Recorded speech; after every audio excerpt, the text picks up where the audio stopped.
다 이렇게 진행하면서 교통도 버스 탈지 기차 탈지 또 인천에서 어디를 갈지 또 어느 식당으로 갈지를 아이들이 다 이제 결정하며 진행할 거고요. 두 팀으로 나눠졌어요. 저희 선생님들은 뒤에서 따라갈 겁니다. 그리고 저녁 때 이제 1시간 반 정도 저희가 이제 수련회 또 우리가 그 길게 하지 않고 또 그 시간 동안 아이들에게 잘 하나님을 소개하고 다른 지역에서 느끼는 그런 열린 감정들 가운데 정서들 가운데 우리가 그때 좀 복음을 심어주려고 지금 하고 있습니다.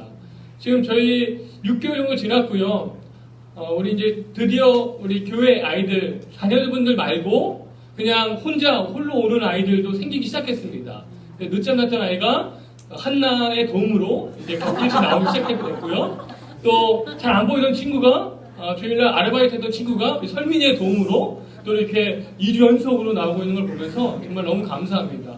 아마도 이제 부모님이 교회 다니지 않더라도 이제 그 가정에서 첫 번째 복음의 시작, 우리 아이들이 교회 이제 우리 양문 틴지에 정착하게 될 겁니다. 저희 목표는 뭐 큰 건 아닙니다. 아이들이 다른 교회에 적응하지 못하도록 그냥 이 틴지에 또 우리 교회 양문 교회 성결 교회 그냥 계속 적응하면서 갈 수 있도록 뭔가 우리 교회는 좀 다른 것 같아요. 좀 이게 편하고 뭔가 이렇게 재정적인 압박이 없고 헌신해야 되는 몸 입시적인 압박이 없고 그냥 편안하게 신앙생활할 수 있는 공간인 것 같습니다. 그러니까 자발적으로 주도적으로 하는 교회인 것 같거든요. 팀지도 마찬가지로 그거에 발맞춰서 그렇게 좀 정착해 나갈 수 있도록 기도를 많이 해주시고요. 저희도 그렇게 준비하도록 하겠습니다. 오늘 말씀은 하나님을 의지하라예요. 이 말씀이 참 어렵습니다. 예, 살면서 하나님을 의지한다는 게 입술로는 의지할 수 있는 것 같아요. 근데 실제적으로 의지하기가 참 어려운 것 같습니다. 저희 안에 소망이 없을 때, 미래가 보이지 않을 때, 나 혼자 홀로 남았다거나 아무것도 할 수 없는 상황에서 참 가족을 의지하고 싶을 때가 있고, 친구를 의지하고 싶을 때가 있고, 친척을 의지하고 싶을 때가 있고, 또 돈을 의지하고 싶을 때가 있고, 많은 어떤 상황에 하나님만을 의지하기가 참 어려울 때가 너무 많이 있다고 저는 생각합니다. 느헤미야 13장은요, 참 특이해요. 느헤미야는 1장부터 12장까지 읽으면요, 되게 좀 심플하고 아주 멋있습니다. 왜냐면 1장부터 7장까지는 느헤미야가 이제 총독이 되어서 이 예루살렘에 있는 성벽, 무너진 성벽을 재건하는 그런 장이거든요. 8장부터 12장까지는 이제 성벽을 재건했으니까 어떻게 합니까? 성전을 재건하면서 그 잃어버린 그 신앙에 대해서 이스라엘 백성들에게 에스라와 함께 성경을 읽으면서 7일 동안 계속 성경을 읽으면서 울고 또 다시 한번 재헌신하고 또 서약하고 하는 이제 장으로 나왔습니다. 그러니까 크게 두 가지로 나눠지거든요. 그럼 12장으로 나눴다 끝나면 너무 심플하고 너무 아름다운데 느헤미야는 13장이 있습니다. 13장은 보통 저는 설교 때 많이 하지 않았어요. 왜냐면 그닥 그렇게 뭐랄까 느헤미야 입장에 봤을 때는 좀 어려운 좀 상황이 좀 불편한 장이거든요. 왜냐면 느헤미야는요 12년 동안 원래 총독으로 있지만 그 전에는 그 이제 이란으로부터 오는데 그 당시에 이란이 최고의 세계 정보가 했던 나라였거든요. 그 가운데 거의 뭐 이렇게 수유관 현장을 해서 황제의 신복을 받던 사람이었습니다. 근데 자기의 어떤 민족 가운데 어려움이 있다는 얘기를 듣고 총독으로 부임하는 거거든요. 12년에 걸쳐서 아까 얘기했던 성벽을 58일 만에 재건하고 나머지 영적인 상태를 다시 한번 재건하기 위해서 나머지 시간을 11년 넘게를 계속 그 예루살렘에 거주하면서 살아가는 거예요. 그 11년에 걸쳐서 완성돼서 이제 드디어 내가 황제에게 이란에 있는 황제에게 내가 이거 보고를 해야겠다라고 보고하러 갑니다. 그게 이제 한 시기적으로 4개월 정도 걸리거든요. 그 당시에 그 에스라서를 읽어보면 에스라가 이란으로부터 예루살렘 오는데 한 4개월에 걸쳐서 왔다라고 이제 기록되어 있거든요. 그러니까 왕복이면 어떻게 했습니까? 8개월 아닙니까? 1년 미만의 시간을 느헤미야가 총독에 보고하고 내려왔는데 그 다음에 13장이 벌어진 거거든요. 어떻게 벌어지냐면 다 읽을 수 없으니까 그게 성전 안에 사무실을 내줍니다. 거기에 이제 11조의 어떤 재물이라든지 이런 것들 보관하는 창고가 있는데 그곳에 보관하는 그 장소에 산발락과 도비라는 사람이 나오는데 이스라엘 백성이 적국입니다. 적국. 그리고 거기에 거의 뭐 부족장들인데 계속 느헤미야가 왔을 때 계속 공격했던 성벽도 재건하지 못하게 하고 성도도 재건하지 못하게 하고 또 느헤미야를 죽이려고 했던 사람들입니다. 그런데 13장에 보면 그 인물 2명이 나옵니다. 어떻게 나오냐면 대제사장이 그 성전에다가 사무실을 내주는 거예요. 산발락의 사무실을 내주는 거예요. 그리고 도비아와 자신의 손자와 결혼을 시킵니다. 그러니까 대제사장의 사람이 교회 지도자가 느헤미야가 그동안 완전히 12년에 걸쳐서 함께 백성들과 함께 눈물을 흘리고 서약하고 내가 이방인들과 결혼하지 않겠습니다. 내가 11조로 하겠습니다. 여러 가지 안식일에 거룩히 지키겠습니다. 기타 등등의 서약을 다 하는데 불과 1년 만에 대제사장이 어떤 일이 벌어지냐면 그 성전 안에 한 공간을 적국인 사람에게 사무실을 내주고 또 자신의 손자와 그들의 자녀와 결혼시키고 종교 지도자가 이렇게 했다는 거죠. 1년 만에. 근데 느헤미야가 이제 보고하고 나서 돌아왔는데 이런 상황을 보고받은 거예요. 함께 성전 안에서 그 제사 드리고 함께 예배했던 모든 제사들이 다 사라졌어요. 왜? 사람들이 11조를 안 하니까. 헌금을 안 하니까 먹고 살 수가 없잖아요. 제사장들이. 그 다 뿔뿔 흩어진 거예요. 느헤미야가 이런 12년, 여러분 12년이면 되게 긴 시간이거든요.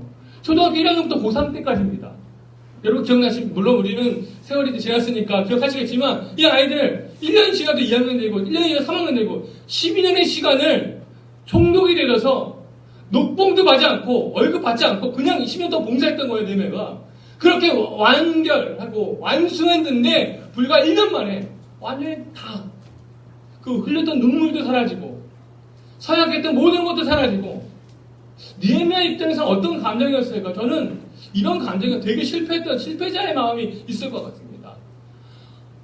하나님, 내가 12년에 걸쳐서 돈도 받지 않고 내가 그 일 안에 있을 때 진짜 좋았고 먹기 살기 좋았고 그동안 다 포기해서 지금 나를 죽이려고 하고 죽이려는 상황 가운데 내가 12년간 생활했는데 지금 내가 보고하고 났더니 아무것도 남는 게 없습니다. 재산도 뿔뿔이 흩어졌고 이방 여인과 결혼하는 걸 우리가 법으로 정한 율법을 지키고 다시 재헌치했는데 이 모든 것들이 사라졌고 하나님 나는 뭐 한 겁니까? 라고 하면서 되게 하나님을 원망하고 하나님을 불평하고 소망 없는 거에 대해서 좌절하고 그냥 주저앉고 이런 사람들이 되게 많을 것 같거든요. 적어봤을 때는요. 우리 신앙에서 열심히 하나님을 믿어왔고 하나님 뜻 가운데 살았고 그러는데 그런데도 불구하고 뭐가 풀리지 않고 열심히 주님 앞에서 내가 살았는데도 불구하고 뭔가 가난하고 뭔가 소망이 안 보이고 열심히 살았는데 11년 동안 20년 동안 30년 동안 나는 아무것도 남는 거 없는 이런 상황 속에서 여러분은 어떤 신앙인입니까? 이런 상황 속에 여러분은 어떤 모습이냐는 거죠. 저는 사실은 제가 느헤미야라면 느헤미야처럼 전 고백을 못할 것 같습니다. 제가 읽은 게 그거 아닙니까? 하나님을 의지하는 거. 하나님 내가 한 일을 기억해 주십시오. 하나님의 성전을 보살핀 일과 예배를 드릴 수 있도록 정성껏 이 일을 잊지 마십시오. 22절에 보면 또 나옵니다. 나의 하나님 내가 한 일도 기억하여 주십시오. 그지없이 크신 주님의 사랑으로 나를 너그러이 부어주십시오. 30절에 나의 하나님 나를 기억하여 주시고 복을 내려주십시오. 느헤미야가 끊임없이 하나님을 찾고 도와달라고 복을 내려달라고 나를 기억해달라고 막 선포하거든요. 근데 웃긴 건 뭐냐면 느헤미야서를 보면요 하나님이 한 번도 계시가 안 나와요. 하나님이 느헤미야에게 말씀한 게 한 번도 없어요. 읽어보시면요 하나님이 말씀하신 게 한 번도 안 나타나요. 모세에게 나타나셨죠. 다윗에게 나타나셨죠. 많은 의인들에게 하나님이 직접적으로 나타나서 말씀해 주셨습니다. 근데 느헤미야에서는요 한 번도 하나님이 나타나지 않습니다. 근데 느헤미야가 그럼에도 불구하고 보이지 않는 하나님, 말씀하지 않는 하나님, 그런 아무것도 그리고 대실패한 이 상황 속에서 느헤미야가 다시 찾은 건 누구였냐면 바로 하나님이었다는 거예요. 저는 이런 신앙을 갖기가 너무 어려운 것 같아요. 아무것도 보이지 않는데 어떻게 하나님을 찾을 수 있을까? 말로는 되겠죠. 도와주십시오. 근데 사실은 말로는 되지만 실질적으로는 눈에 보이는 걸 찾잖아요. 집을 찾고 돈을 찾잖아요. 돈이 없으면 불안해서 못 살잖아요. 우리 보이지 않는 하나님을 찾기가 너무 어려워요. 사실은 하나님을 의지한다는 게 너무 어렵습니다. 저는 그래서 아까 얘기했던 것처럼 하나님을 의지하는 게 저도 어렵거든요. 아무것도 보이지 않을 때 전 느헤미야처럼 하지 못할 것 같아요. 그냥 하나님을 원망하고 그리고 백성들을 탓하면서 너희들 때문에 이렇게 했다. 내가 10년 동안 나의 시간을 다 돌려다오 혼내면서 오늘 죽이고 막 그럴 수 있을 것 같거든요. 근데 느헤미야가 13년 쭉 읽어보시면요 물론 화가 납니다. 이런 문제 가운데 또 해결합니다. 개혁하면 다시 한번 개혁합니다. 하지만 그게 다예요. 니에미야는 하나님을 강구하고 이 문제 가운데 이방 여인과 결혼했던 걸 다시 한번 혼내고 그렇게 하지 못하게 하고 안식일날 물건을 막 사고팔고 하는 일이 있을 때 성벽 그 문을 닫아버리고 그리고 그 안식일 거룩시킬 수 있도록 다시 한번 개혁하고 그 안에 있던 그 도비아의 그 물건들 사무실 주기를 다 내버리고 거룩히 성전을 거룩하게 만들려고 니에미야가 이 세 가지 이 스토리밖에 안 나와요. 묵묵히 자기 역할을 보이지 않는 하나님, 말씀하지 않는 하나님에게 자기의 역할, 이 율법에 나온 것처럼 모세에게 약속했던 나의 그 조상들에게 약속했던 이스라엘 백성에게 약속했던 그 말씀만 붙잡고 살아가는 느헤미야를 보면서 오늘날 이때 우리 그리스도인들이 발견해야 될 배워야 될 사람들은 느헤미야인 것 같다는 거죠. 대실패자입니다. 13장에 나올 때는 갔다 오고 나왔을 때는 대실패자예요. 느헤미야는 아무것도 건진 게 없는 대실패자입니다. 근데 느헤미야는 대실패 속에서도 하나님을 의지했다는 겁니다. 여러분 우리 아이들이 뭘 배워야겠습니까? 어떻게 돈 많이 버는 거 그것도 배워야죠. 어떻게 우리가 살아가면서 돈 많이 벌고 좋은 직장을 그것도 배워야 되죠. 안정히 살 수 있는 거 배워야죠. 더 큰 거 뭔지 아십니까? 저는 하나님을 의지할 수 있도록 하는 게 더 큰 것 같습니다. 어릴 때 하나님을 의지할 수 있는 신앙을 가져야 돼요. 비가 오든지 눈이 오든지 햇빛이 있든지 없든지 모든 상황 속에서도 우리가 찬양 불렀던 것처럼 하나님을 의지할 수 있는 그런 신앙이니 대학을 좋은 데에 가든 다 가지 못하든 좋은 직장을 구하든 구하지 못하든 어떤 거에 상관없이 내가 하나님을 실패를 하든 성공을 하든 상관없이 그냥 느헤미야 모습처럼 하나님을 의지하는 그 신앙 나타나지 않고 보이지도 않아도 하나님을 의지하는 이런 신앙이 오늘날 필요한 신앙 아닙니까?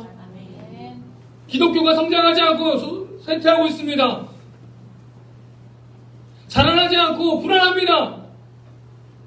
그럼에도 불구하고 기독교가 사회적으로 비판을 받고 손가락질 당합니다. 그럼에도 불구하고 우리는 어떻게 합니까? 하나님을 의지해야 되죠. 우리의 어떤 기독교의 어떤 인식에 갔든 어떤 상황이든 상관없이 하나님을 의지하는 시간. 저는 그거를 배우고 싶어요. 느헤미야를 통해서. 저도 사실은 안 되는 거예요. 안 되는 거기 때문에 오픈하는 거 아니겠습니까, 여러분에게? 저도 잘 안 돼요. 눈에 보이는 걸 믿고 싶습니다. 확실히 떨어지는 걸 믿고 싶습니다. 그게 편하잖아요. 왜 대제사장이 그 도비와 산발라에게 결혼을 하고 그 공간을 내줬겠습니까? 안정적인 게 필요했거든요.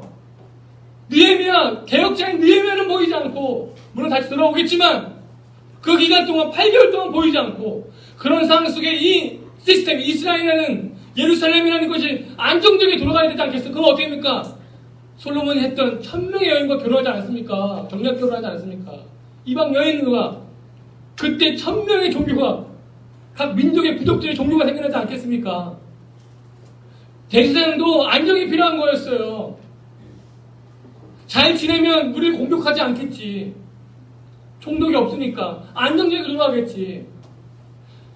정략 결혼하면은 우리를 또 괴롭히지 않겠지. 뭘 공격하든 다시 성벽 다시 불태워서 무너뜨리지 않겠지. 그런 안정, 눈에 보이는 파워, 도비아라는 파워, 산발하게 하는 안정감을 취한 거거든요. 근데 그게 취하면 여러분 다 아시지 않습니까? 백성들은 우리가 하나 문을 열면, 우리가 죄의 문을 열면 그 다음부터 우리가 어떻게 발생되는지 다 아시잖아. 이게 하나 끝나지 않고 계속 연결되는 겁니다. 연결되는 거예요. 우리가 눈에 보이는 파워와 하나님 원하시지 않는 그런 것을 추구할 때 하나님을 의지하지 않고 눈에 보이는 사람과 힘과 돈을 우리가 추구할 때 그 다음부터 우리의 주인은 하나님이 되는 게 아니에요. 우리 이끌어가는 사람은 도비와 산발락이 되는 거죠. 우리 양문교회는 또 어린 친구들은 하나님을 더 많이 의지하는 겁니다. 수많은 선택 가운데 수많은 어떤 상황 속에서 끊임없이 하나님을 의지할 수 있는 느헤미야처럼 그런 우리 신앙의 모습 배우고, 또 성도님들도 각자의 역할이 다 다르고 생활이 다르고 환경이 다르지만 중요한 건 살아계신 하나님 보이진 않잖아요. 하나님을 보신 분도 있을 수도 있겠어요. 저는 못 봤어요. 하나님 저는 못 봤어요. 하나님 어떻게 생긴지도 모르겠어요. 신 못 봤어요. 만지지도 못했어요. 성경에 나오고 물론 레마로 성령님 통해서 말씀하시지 않지만 눈으로 보지 못했습니다. 만지지도 못했어요. 근데 느헤미야가 했던 우리의 신앙의 선배님이신 느헤미야가 했던 것처럼 계속적으로 실패하더라도 하나님을 의지하는, 대실패 가운데도 하나님을 의지하는, 소망이 없을 때도 좌절됐을 때도 하나님을 의지하는, 그래서 하나님의 말씀대로 사람이 살아가는, 하나님 우리에게 약속하신 그 약속 가운데 우리가 따라 살아가는, 그걸로 우리가 충분한 거 아니겠습니까? 그걸로도 우리 충분한 거 아니겠습니까? 하나 다른 거 없더라도 하나님이 우리와 함께 하신다면, 하나님의 약속이 우리와 함께 하신다면, 우리 신앙은 하나님의 약속을 믿는 거잖아요. 어떤 파워 때문에 우리가 주님이 주시는 능력 때문에 우리가 교회 다니고 예수를 믿는 게 아니라 그 약속 때문에 우리가 다니는 거 아닙니까? 하나님의 약속을 굳건히 잡고 하나님을 의지하며 이 하나님 주신 우리 생명, 우리 시간을 살아가는 신앙의 움직임이 있는, 하나님의 그 마음이 우리 심장 가운데 있는 여러분 되시기를, 또 우리 팀지 되기를, 또 저 되기를 주의 이름으로 정말 간구하고 명심하시기 바랍니다. 그렇게 됐을 때 하나님이 우리를 축복하실 수도 있어요. 느헤미야서는 안타깝게도 그 뒤에 나오진 않아요. 13장 이후에 느헤미야가 축복받았다, 이스라엘 백성이 완전히 축복받았다 얘기 나오진 않습니다. 어떻게 보면 한 450년간은요 하나님이 침묵하시거든요. 이때부터 시작해 말라기서 빼고는, 그 상에서 빼고는 신앙이 이스라엘 백성이 완전 회복되어졌다는 그 히스토리 나오진 않습니다. 사실은 어떻게 보면은 느헤미야가 이렇게 다시 개혁했지만 이스라엘 백성들은 완전히 신앙이 뒤집어져서 다시 한번 울면서 회개하고 그렇게 되어졌을 수도 있고 아닐 수도 있어요. 결과는 아직 모르겠어요.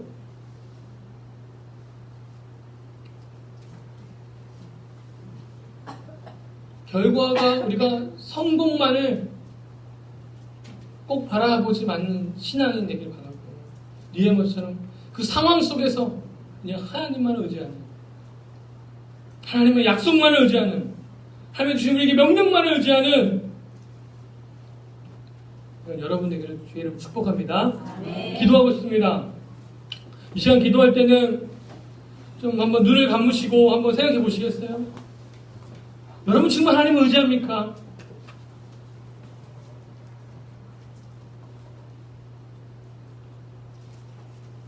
혹시 남편을 의지하지 않습니까? 자식들을 의존하지 않습니까? 의존하지 말라는 건 아니에요. 의지하지 말라는 건 아니에요. 뭔가 아무것도 없는 이 상황 속에서 답답한 모든 상황 속에서 정말 여러분 살아계신, 보이지 않지만 살아계신 그 하나님을 의지하는 사람인지 눈을 감고 자신을 한번 정리를 보십시오. 그 대제사장이 선택했던 그 산발락과 드비아의 그 권력, 파워, 군대, 물질, 여러분 그런 추구하는 사람 아닙니까? 여러분이 이 말씀 듣고 좀 찔림이 있고 마음의 움직임이 있다면 지금 회개하십시오. 하나님 내 신앙에 다시 한번 느헤미야가 얘기했던 그 개혁이 일어나도록, 느헤미야의 개혁이 내 신앙 가운데 다시 한번 회복과 회개의 움직임이 일어나도록 지금 나를 불쌍히 여주시고 축복해 주십시오 라고 하면서 우리가 자신의 신앙을 점검하면서 좀 회개 기도하는 시간 가지면 좋겠습니다. 함께 기도합니다. 하나님 아버지,